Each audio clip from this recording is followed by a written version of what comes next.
Hello and welcome. The United Nations had set very ambitious goals to achieve a certain social infrastructure standing. It was called the MDG, and those expired in 2015. So what happens to these goals now, particularly in areas that are critical to India like public health, infrastructure, education and so on? Well, I'm joined by Pooran Pandey, the Executive Director of the United Nations Global Compact India, an arm within the UN which is focusing on what to do, among other things, about the new goals that will be formed from here on. Pooran, thank you very much for speaking with us.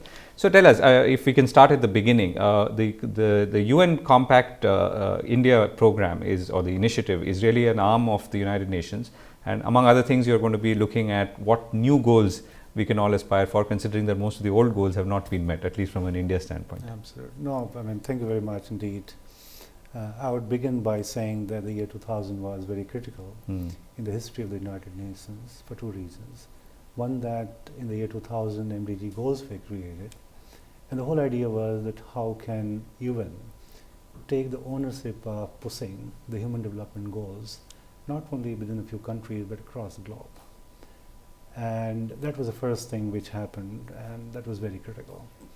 The second thing, what was being thought through within the UN system was that governments are very fine, because the UN has to work with the sovereign states. They have San Francisco mandate, which asks them to engage only with the sovereign states. But since this agenda was being rolled out across the globe, and the whole idea was that while the UN engages with the sovereign states, there should be another entity which has to engage with the businesses and non-businesses as well. Right. While the government went on to execute with their own money and their own resources, the UN also wanted a very, very specific role of the enterprises, NGOs, academia, SMEs, institutions. And they said, in order to progressively push this agenda and also keep a watch on the governments, a separate entity is needed. So Kofi Annan, the then Secretary General of the UN, thought of United Nations Global Compact, a very unique entity, half of which is located within the UN and half of it is located outside the UN. So if you ever travel to the Plaza building of the UN in the New York City, you'll find the UN Global Compact split into UN and the non-UN. And the whole idea was that while the Secretary General will be the chair of the UN Global Compact, they will have several people from outside the UN system, including the private enterprises, to go and be a part of it. So the whole governance model of the UN Global Compact is that you have the Secretary General and then you have a board, and that board is, among others, is headed by many private sector people. And the role of India has been very important, because from India we have got two very senior people. One is Chris Gopalakrishnan, who sits on the Global Compact board in the New York City, and then the India president of the United Nations local network called, his name is Mr. Sudhir Basudeva, CMD of the ONGC. So these two people sit from India on the global board of the UN Global Compact in the New York City. Now these eightfold goals which came up in the year 2000 were meant to advance the human well-being. And if you look at these eightfold goals, they concentrate around health, education, infrastructure, infant mortality, women empowerment, environment, sustainable development, and above all, the goals also talk about poverty alleviation. Because ultimately whatever you do has to be directed at removal or alleviation of the poverty. Now 2000 to 2015, we have spent 15 years, a lot of work has been done, but as you rightly said, I also probably feel that there are many goals in which India has not been able to progress very much. And these goals are typical of a nation which fails to deliver the goods, either because it does not have the money or there is no political will. And also, most of these parameters were aligned with the 5-year national planning processes as well. So if you were to look at these goals in the national plan of the 5 years and several other initiatives of the government on health education, it really looks like a pity to me that quite a few goals of these eightfold goals have not been really met. On many issues, such as education and health, we lag behind Bangladesh and Pakistan, for instance. So all that I've been trying to say is that the progress of India on achieving those Eightfold Goals has been quite mixed, I would say. And while MDG goals are coming to a closer in 2015, within the UN there is a progressive work going on, which is kind of going to set the targets for beyond 2015. So two things have happened. A Secretary General has appointed a high-level panel consisting of 27 people from different walks of life. And then there is an intergovernmental panel, aside from this high-level panel, which is also working independently to figure out what are the kind of goals which could be looked at from the point of view of pushing this human development agenda beyond 2015.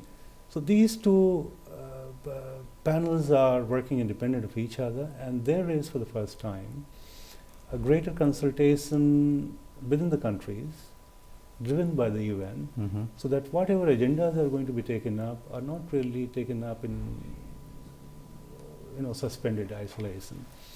So this is where we are. High-level panel has had its meeting, the fourth and final meeting in Bali. They've given the report to the Secretary General. The independent report is going to be given to the Secretary General, I think, next month. And then there are going to be another experts panel which is going to look at the sort of agenda which needs to be looked at for beyond 2015, keeping in view two things. One, that whatever agenda has been achieved has to be celebrated. The second one is that whatever has not been achieved has to be reviewed. So what is typically going to happen is that, say for instance, the areas of health, education, livelihood, environment are going to be retained, but you could probably have agendas like habitat. You could have an agenda called governance, which was missing in the Eightfold Goals, is going to come back. That's interesting. Okay. You could probably have sustainable agriculture agenda being, you could have women empowerment agenda being brought up front for the post-2015 goals. So this is where we are. And India has played a very critical role in terms of holding consultations, talking to the stakeholders, and seeing to it that whatever recommendations which we are going to give to the UN is based on our local context. We don't really want to see ourselves in a global context and not be able to achieve anything. So this time we are more on ground, we are more on location, we are consultative, and we are saying that everything that we are going to put together has to be monitorable, evaluated, measurable, and there has to be a rupee value to be attached to all those agendas that we are going to. And the UN is saying that for the first time, the UN is saying that we will have independent committees to periodically review. So what's the role of the private sector here, or can there be a role for the private sector? I mean, if you look at the private sector, this is very, very important. It becomes more important in the view that the UN already has got the UN Global Compact, whose role is to engage with the private sector and diffuse the UN values across through this particular important stakeholder. Private sector is also very important because it has private capital, a lot of private capital. It contributes to human development as well by giving employment and creating infrastructure on the ground, so to say. And they're also very important from the point of view of supplementing and complementing the development goals and the agenda which the government of India at some point in time will set. So their role is very, very important. And if you were to look at the Global Compact set up in the year 2000 is now present in 145 countries. More than 10,000 large global corporations are the part of the UN Global Compact, and they bring a lot of money on the table. And there is also a system within the Global Compact where companies donate large sum of money to the UN in the New York City.